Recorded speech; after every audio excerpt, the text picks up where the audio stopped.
Hi students, welcome to the channel Vedantu NCERT Solutions. I am your master teacher Kanika और आज हम solve कर रहे हैं चैप्टर नंबर 11 आपकी क्लास 12 बायोलॉजी बुक से.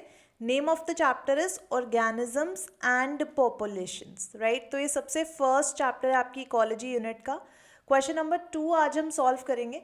If a population growing exponentially doubles in size in 3 years, right. अगर एक पॉपुलेशन ग्रो कर रही है एक्सपोनेंशियल रेट पे और उसका जो साइज है वो 3 years में डबल अप हो जाता है, right. What is the intrinsic rate of natural increase. Basically आपको आर की वैल्यू फाइंड आउट करनी है, राइट. तो अगर हम एक्सपोनेंशियल इक्वेशन को याद करें बच्चों तो ध्यान से सोचो. We have an equation N T is equal to N naught e r t, where nt is the population density at time t and naught is initial population density. जब हमने स्टार्ट किया है तो जो इनिशियल पॉइंट था उससे finally क्या होने वाला है, डबल अप होने वाला है साइज पॉपुलेशन का. क्वेश्चन में गिवन है साइज पॉपुलेशन का आफ्टरवर्ड्स क्या हो जाएगा, डबल अप हो जाएगा. तो हम यहाँ पे ऐसा करते हैं, ज्यूम कर लेते हैं कि एन नॉट हमारा मतलब इनिशियल जो पॉपुलेशन डेंसिटी साइज था दैट वाज 1, क्योंकि यहाँ पे कोई वैल्यू गिवन नहीं है तो हमें खुद ही एज्यूम करना पड़ेगा. और उन्होंने कहा कि फाइनली टाइम ऑफ 3 years के बाद सिचुएशन क्या होगी, फाइनल पॉपुलेशन डेंसिटी साइज क्या हो जाएगा, डबल अप. मीन्स मैं इसको 2 ले सकती हूँ वैल्यू को, राइट.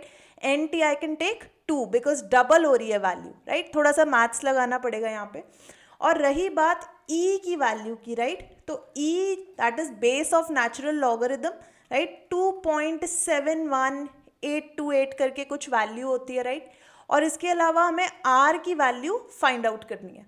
तो हमारे पास जो डेटा गिवन था वो भी मैंने आपके सामने लिख दिया, जो हमें फाइंड आउट करना है वो भी लिख दिया, और आपके सामने इक्वेशन भी लिख के मैंने आपको बता दिया कि हम कौन सी इक्वेशन के थ्रू, राइट, एक्सपोनेंशियल इक्वेशन के थ्रू हम इसको सॉल्व करने वाले हैं. That is N naught is equal to N naught e r t. अब आपने फिजिक्स केमिस्ट्री में लॉग ज़रूर पढ़ा होगा, लॉगिस्टिक इक्वेशंस भी सॉल्व करी होंगी. तो हम भी कुछ ऐसा ही करेंगे कि इनको इस इक्वेशन में पहले वैल्यूज पुट कर देती हूँ मैं. That N T is equal to 2 is equal to N naught that is 1 multiplied by e की वैल्यू कितनी है, 2.71 approximately, right. And to the power कितने ईयर्स का टाइम है, 3 years का टाइम है, राइट. और आर की वैल्यू में फाइंड आउट करनी है.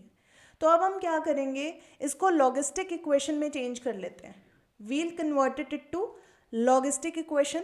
log 2 is equal to 3r log 2.71828 if you want to take the full value, ठीक है. तो ये हमारी एक लॉगिस्टिक इक्वेशन बन गई है.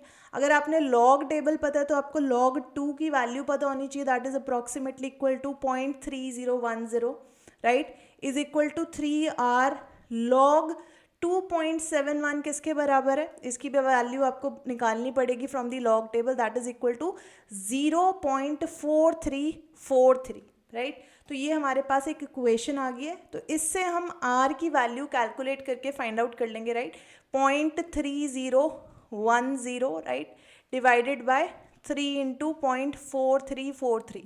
तो इसको जब हम सॉल्व करेंगे बच्चों तो हमारे पास वैल्यू आ जाएगी that will be approximately equal to 0.2310 हमारे पास वैल्यू आ जाएगी.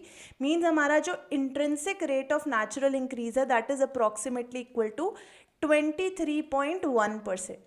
That is equal to 23.1%.